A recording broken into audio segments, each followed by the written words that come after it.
I would argue that rock sliders are one of the, if not the most important piece of protective gear you can get for your off-road rig. I've got them here in the 3rd Gen Tacoma as well as the 94 FZJ80, and unfortunately the 4th Gen Tacoma has not yet joined the party. Well, that all ends today. Now, I don't just run any rock slider, I run White Knuckle Off-Road rock sliders. One, because that is all they do. They only make rock sliders. And I will say, arguably, they are the best in the business at what they do, because their performance is outstanding. Like I said before, I run them in the 94 Land Cruiser FZJ80, and they are just beautiful on that truck. Great fit and finish, as well as the 3rd Gen Tacoma, which I've been running for 5 years now, and they have just taken abuse after abuse.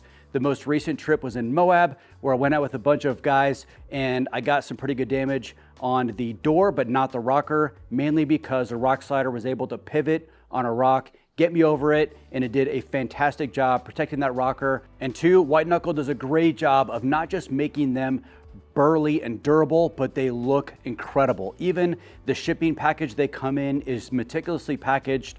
I mean, everything comes out great. I got mine powder coat. I actually put the list of everything that I kind of optioned for right here, and they came out gorgeous. I love the new top plates. They just look sick. The install is super simple and can easily be done in your garage with simple hand tools like I'm doing right now. Now, start off by using either jack stands, or in my case, I'm using floor jacks because I have 2. They're high lift. Then I'm taking microfiber towels, laying it on top. Then I'm gonna bring the driver's side rock slider over, sit it on top, and get it ready to slide in. With the rock slider positioned how it is, you can really see where all 5 mounting plates, where they mount up to the frame, so you see exactly what holes you need to access. And I have 3 that have plugs in them. So I'm gonna take my handy dandy trim tool here and just pop those plugs out.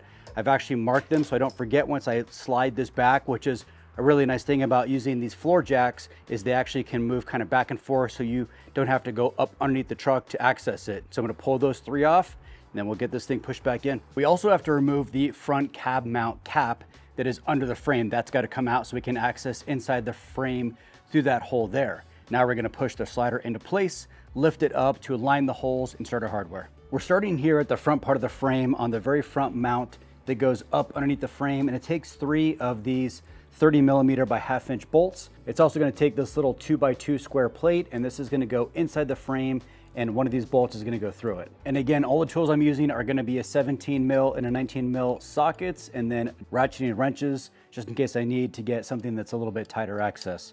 But it's really straightforward. And don't forget iPro when you're working on your vehicle. You will thank me later. Now I'm going to take these little 1/2 inch bolts. So it looks like these 2 here, the front 2 ones closest to the tire, already have kind of a back nut threads to them, where this back one does not. So obviously that's where this 2x2 square is going to come in handy. So let's see if we can get these in first, just to get this thing supported better. So now we've got the front in with 2, and now we're going to take our little mounting plate here that says front, and then we're going to put that up inside the frame, and we're going to put it nut up. It's going to go inside the hole opening here, and then we're just going to kind of have to use our hand to slide that around and get that into position. Now leave everything loose. We still have to align this whole thing. Now I'm going to go to the back side and get that plate on in the very, very furthest back, so it's going to be the easiest to get this thing up on its own weight. Also, don't forget to remove the back plugs of the frame. I completely got back here and I was like, oh, they need to come out as well. So now we've got the frame kind of set up where we need it. We're going to use our 4th, this is the backer plate, and then the long bolt, one of the long bolts with the nut on it, and it's going to go through the backer plate on the slider, through the frame, and then through this backer plate. And by the way, the 4th one is not the furthest back one, it's the 2nd from the back one. So counting from the front, it'll be the 4th one, which is right here. That did throw me for a loop because, you know, math is not easy. Now that I've got the long through bolt through, it's solid in here. Now I'm just going to take a bunch of these 30mm, these 1/2 inch bolts, and then put these through. Now the bolts were just a bit off. Luckily I've kept everything nice and loose, so I just kind of shoved the whole thing over just a pinch, and it slid right into place. I got all the short bolts, the through bolts, and the backer plates in and hand tight here on the driver's side. Now I'm going to go through for each position and just explain what bolts go where, just to make it much easier for you guys when you're doing this at home. Starting in the number 1 mounting plate position, you're going to have 2 of these short bolts that screw right into the frame, and 1 that screws into the 2x2 nut-studded plate that inserts into the frame here. Moving back to the number 2 position, you're going to have the left bolt is going to be a long through bolt to the number 2 position backer plate. And then on the right side, you're going to have 2 of the short bolts that go right into the frame. Here in the number 3 position, you're going to have the left bolt again as a long through bolt. And then your right bolts are going to be the short stubby bolts that go right into the frame. On the number 4 backer plate, you have the 2 stack bolts. Those are going to be short bolts that screw right into the frame. And on the right side, tucked kind of high up on there, you're going to have a through bolt that goes once again to a backer plate on the back side of the frame. And then here, last but not least, the number 5 position of the backer plate, all 3 bolts are the shorties that screw right into the frame. Now I'm going to go through and start with number 1 and work my all the way down to 5, tightening up everything. And the long through bolts, I wasn't able to get lock washers on them because they're not quite compressed together yet. So I'm going to go through, tighten everything down, and then go back again, pull the nut off, put the lock washer back on, and then tighten everything down for the last time. Now, how good does this look? These are super solid. I love the new dimpled top plate that White Knuckle has going on here. I mean, these things are just super quality.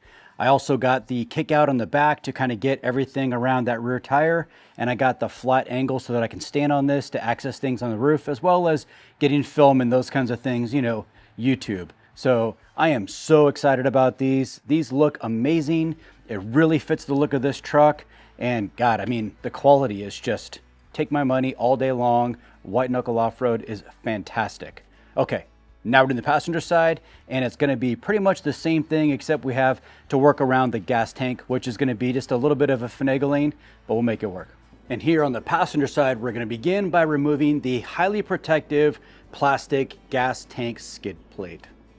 I got the gas tank skid plate removed. I got the floor jacks in place. I have the rock slider for the passenger side here set in place, and I also prepped the frame by removing the plugs. So now we're all ready to start getting this thing lined up, and we're gonna start again at the very front at that bottom plate with the 3 short bolts and the 1 nutted 2x2 square. That's gonna go in that very front hole, just like on the driver's side. Working here on the number 4 position so that we can get this whole thing up on its own weight, we're using this plate right here, which is marked 4th.